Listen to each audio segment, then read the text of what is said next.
मैं सुरेश कुमार आज आपको option type question on heat and temperature. Heat and temperature के मैंने कंप्लीट जो है चैप्टर करा दिया है। तो आज हीट एंड टेम्परेचर पे जो है ऑप्शन टाइप क्वेश्चन है ये शुरू कर रहे हैं हम। तो सबसे पहला क्वेश्चन क्या है, पानी की विशिष्ट ऊष्मा क्या है। पानी की विशिष्ट ऊष्मा क्या है। ऑप्शन देखिए, चार ऑप्शन है 2, 1.5, 1, 2.5। तो इसमें जो राइट आंसर है वो क्या है कि पानी की जो विशिष्ट ऊष्मा होती है वो कितनी होती है, तो वो होती है 1। क्लियर। तो ये इसका सही उत्तर है। ये था पहला क्वेश्चन। अगला क्वेश्चन देखिए, 1 बाई 1 करेंगे हम। तो नेक्स्ट क्वेश्चन है, एक कैलोरी में कितने जूल होते हैं। एक कैलोरी में कितने जूल होते हैं। एक कैलोरी में कितने जूल होते हैं। ऊष्मा की इकाई क्या होती है, कैलोरी होती है। तो ये पूछ रहा है कि एक कैलोरी में कितनी जूल होते हैं। तो इसका जो ऑप्शन है 2.4, 4.2, 2.5, 5.2। तो इसमें राइट आंसर जो है वो है 4.2। क्लियर। 4.2 एक कैलोरी में कितने जूल होते हैं, 4.2। ये इसका सही उत्तर है। अगला क्वेश्चन देखिए, नंबर 3, ऊष्मा की इकाई कौन सी है। निम्न में ऊष्मा की इकाई, देखिए कुछ ऑप्शन दिए हैं जिसमें से आपको देखना है कि ऊष्मा की इकाई कौन सी है। चार ऑप्शन हैं, न्यूटन, डिग्री, कैलोरी या उपरोक्त सभी। आप सबको पता है कि मैंने अभी जस्ट सेकंड क्वेश्चन में बताया था कि calorie is unit of heat. ऊष्मा की इकाई क्या होती है, कैलोरी होती है। ये तो हमें पता है। क्या ये दोनों भी होती है। अगर ये दोनों होगी तो क्या हो जाएगा, सभी हो जाएगा। तो न्यूटन नहीं होती और डिग्री भी नहीं होती, क्योंकि ये तापमान की होगी, ये बल की होगी। तो यहाँ पे कैलोरी जो है ऊष्मा की इकाई है। इनमें से उपरोक्त सभी नहीं आएगा, कैलोरी आएगा। क्लियर। ये नंबर 3। नेक्स्ट क्वेश्चन नंबर 4 देखिए क्या है, जल का क्वथनांक बिंदु कितना होता है। नंबर 4 है, जल का क्वथनांक बिंदु कितना होता है। हमें जल का क्वथनांक बिंदु बताना है कितना होता है। ऑप्शन है 80 degree centigrade, 90 degree centigrade, 100 degree C, 110 degree C. चार ऑप्शन देखिए, 80 डिग्री सी, 90 डिग्री सी, 100 और 110। जल का क्वथनांक बिंदु मैंने बहुत अच्छी तरह बताया था। क्वथनांक बिंदु क्या होता है, किस्म से उबाल बिंदु हो गया ये, जहां जिस बिंदु पे कोई भी द्रव है वो गैस के रूप में बदलना शुरू हो जाए। इट मीन्स पानी जो है 100 डिग्री पे, मैंने बताया भी था आपको, 100 डिग्री पे वह भाप के रूप में बदलना शुरू हो जाता है। तो यहां जल का क्वथनांक बिंदु क्या हो जाएगा, 100 degree C. Clear. Next question देखिए क्या है, पारे का जमाव बिंदु बताएं। पारे का जमाव बिंदु, जमाव बिंदु बताएं। पारे का जमाव बिंदु बताना है आपको। चार ऑप्शन नीचे दिए हुए हैं। पहला देखिए, -39 degree C, -100 degree C, 39 degree C या 0 डिग्री सी। इनमें से आपको राइट आंसर बताना है पारे का जमाव बिंदु। जिस पे पारा, जिस पॉइंट पे आके पारा क्या हो जाएगा, जम जाएगा, तो वो कौन सा है इसमें से, 39 है या -39 है, 100 माइनस है या 0 डिग्री है, तो -39 डिग्री सेंटीग्रेड। रियल में क्या होता है, ये 38.8 माइनस का 38.8 डिग्री सी होता है। तो इसको अगर एग्जैक्ट वैल्यू में आए तो आपको -38.8 डिग्री से दिखाना है। अगर राउंड फिगर में आए तो इसे किसके नियर अबाउट आ गया, 39 के आ गया। इट मीन्स इसको हम क्या मान के चलेंगे, 39 ही डिग्री मानेंगे माइनस में। अगर राउंड फिगर में आए तो ये कर देना, और रियल एक्यूरेट इसकी वैल्यू आए तो ये दिखा देना। क्लियर, अच्छी तरह से आप इसको याद करना। नंबर 6, छठे नंबर पर है, जब कोई ठोस पदार्थ द्रव में पिघलने लगता है तो उसे क्या कहा जाता है। जब कोई ठोस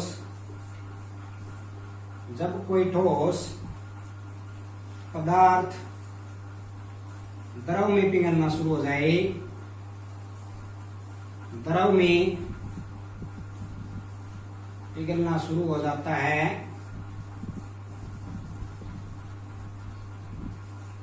तो उसे क्या कहेंगे। पहला है हिमांक, सेकंड है गलनांक, थर्ड है क्वथनांक, फोर्थ है ऑल ऑफ अबव, मतलब सभी। अब आपको यह देखना है कि जब कोई ठोस पदार्थ है, मान लीजिए वह द्रव में पिघलना शुरू हो गया, और कोई द्रव है तो पिघलना शुरू हो गया, तो उसको क्या कहेंगे, हिमांक बिंदु कहेंगे, गलनांक कहेंगे, क्वथनांक कहेंगे, या उपरोक्त सभी, तो उसको क्या कहेंगे, गलनांक बिंदु। मेल्टिंग पॉइंट और क्वथनांक क्या होता है, बॉइलिंग पॉइंट। क्लियर, तो ये आपको याद रखना है। ये छठा क्वेश्चन हुआ। नंबर 7, सातवें में देखिए क्या है,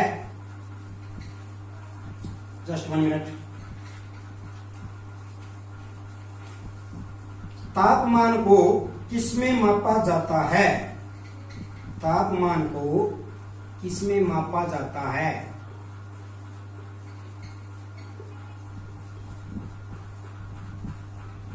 किसमें मापा जाता है, कि तापमान जो है उसको किसमें मापा जाता है, उसकी इकाई क्या है। टेम्परेचर की इकाई पूछ रहा है, यूनिट ऑफ टेम्परेचर पूछ रहा है ये। तो पहला ऑप्शन है डिग्री, छोटे ही की लगा दो जिसकी मात्रा ये आती है। दूसरा है न्यूटन, तीसरा है केजी, किलोग्राम, फिर है उपरोक्त सभी। इनमें से कौन सा है। न्यूटन बल की होती है, आपको बताया था। केजी जो है वो द्रव्यमान की भार की हो गई, आपको पता है, तो सभी हो नहीं सकता, इट मीन्स डिग्री हो गया।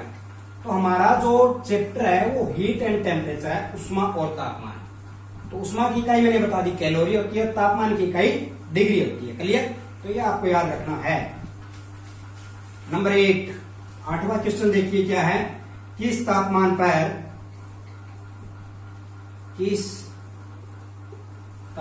पर सेंटीग्रेड तथा फ़ारेनहाइट की डिग्री बराबर होती है। सेंटीग्रेड तथा फ़ारेनहाइट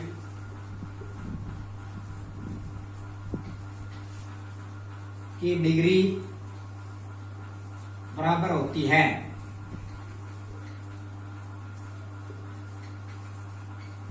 ऑप्शन देखिए, 40 degree C, -40 degree C, 100 degree C, या -100 डिग्री सी। ये पूछ रहा है कि किस तापमान पे, ऐसा कौन सा डिग्री तापमान है इनमें से जिस पे सेंटीग्रेड और जो फ़ारेनहाइट है, इन दोनों की डिग्री का जो मान है वो क्या हो जाएगा, इक्वल हो जाएगा, बराबर हो जाएगा। ऐसा मान हमें बताना है इनमें से। तो कौन सा होता है, -40 डिग्री सी। -40 डिग्री सी जो है वो फ़ारेनहाइट के बराबर है। It means -40 degree degree C is equal to -40 degree F. Clear? ये दोनों क्या हो जाएंगे? बराबर हो जाएंगे। नेक्स्ट क्वेश्चन है नंबर 9, ऊष्मा मापने के लिए किस यंत्र का प्रयोग किया जाता है? ऊष्मा मापने के लिए किस यंत्र का प्रयोग किया जाता है? ऑप्शन देखिए, थर्मामीटर, बी है ऊष्मामिति, सी है पायरोमीटर, सॉरी बैरोमीटर कर लो, डी कर लेना पायरोमीटर, डी है पायरोमीटर। इनमें से कौन सा ऐसा यंत्र है जो ऊष्मा को मापेगा? आपको पता, थर्मामीटर और पायरोमीटर जो है टेम्परेचर को मापने के लिए प्रयोग में लाए जाते हैं। तो अब रह गया बैरोमीटर, दबाव वाला। तो लास्ट में ऑप्शन क्या बच गया? ऊष्मामिति। इट मीन्स ऊष्मामिति जो है ऊष्मा मापने के लिए प्रयोग में लाया जाता है ये यंत्र। क्लियर? नेक्स्ट क्वेश्चन है नंबर 10, तापमान मापने का पैमाना कौन सा है?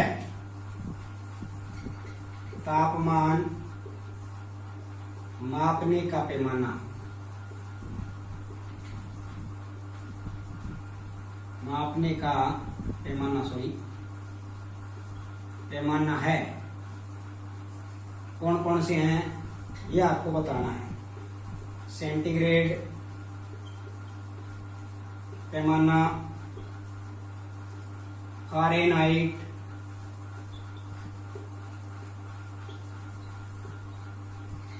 पैमाना, केल्विन पैमाना, र्यूमर पैमाना, या उपरोक्त सभी। ई में है सभी। तो आपको देखना है कौन सा इसका राइट आंसर है। इसका राइट आंसर है ई, उपरोक्त सभी। इट मीन्स सेंटीग्रेड पैमाना है, वो भी तापमान मापने के लिए प्रयोग का पैमाना है। फ़ारेनहाइट भी है, केल्विन, र्यूमर। अगर आपको याद नहीं आया है तो मैं आपको बता देता हूं, degree C, degree F, degree K और डिग्री आर, ये चारों, इन चारों के बीच में जो है एक फार्मूला होता है, वो फार्मूला भी आपको याद है। इसी में मैंने बताया था, उम्मीद करता हूं आपको याद रहेगा। क्लियर? तो ये चार जो हैं, चारों के चारों ही तापमान मापने के पैमाने हैं। नेक्स्ट क्वेश्चन है लास्ट क्वेश्चन, 80 डिग्री सी को र्यूमर में बदलें। र्यूमर में बदलें। चार ऑप्शन देखिए, 0 degree R, 80 degree R, 24 degree R या 64 डिग्री आर। तो आपको इसमें से सही उत्तर देखना है। इसके लिए आपको फार्मूला याद करना पड़ेगा, जो मैंने बताया था, C/100 is equal to F - 32/180। याद करने का तरीका बहुत अच्छी तरह बताया था। ठीक है, ये था फार्मूला। C/100 बराबर F - 32 डिग्री बटे 180 इज इक्वल टू R बटे में 80 बराबर K - 273 डिवाइडेड बाई 100। यहां हमें C और र्यूमर में, तो हमें यही फार्मूला लेना है, C वाला और र्यूमर वाला। क्लियर? बाकी को हमें नहीं लेना है। तो C/100 हम इसको हल करके देखेंगे, तभी इसका राइट आंसर आएगा। इनमें से कौन सा है? बराबर में R/80। C की जगह हम कितना लिख सकते हैं? 80 डिग्री लिख सकते हैं, क्योंकि दिया हुआ है। अब ये देखिए, ये 80 यहां भाग में है, इधर आके किस में आ जाएगा? गुणा में आ जाएगा। इस 80 के ये 80 इधर आके गुणा में आ गया, बटे में 100 पहले से ही है, इज इक्वल टू सिर्फ और सिर्फ R डिग्री रह गया। 10 से 10, 10 से 10, 8 8 64 डिग्री। आर की वैल्यू कितनी आ गई? 64 डिग्री। इट मीन्स यहाँ पे 64 डिग्री आर जो है, डी ऑप्शन इसका सही रहेगा। ये थे option type question on heat and temperature. इसके मैंने ये 11 ही क्वेश्चन बनाए हैं। 12-13 क्वेश्चन जो और है वो नेक्स्ट पार्ट में लेके आऊंगा, ताकि वीडियो ज्यादा बड़ी न बने। इसलिए उम्मीद करता हूँ ये वीडियो आपको अच्छी लगी होगी, ये सारे क्वेश्चन आपको समझ में आए होंगे। अगर अच्छी लगी ये वीडियो, इसे लाइक करें, शेयर करें, हमारे चैनल को सब्सक्राइब करें। Thank you so much.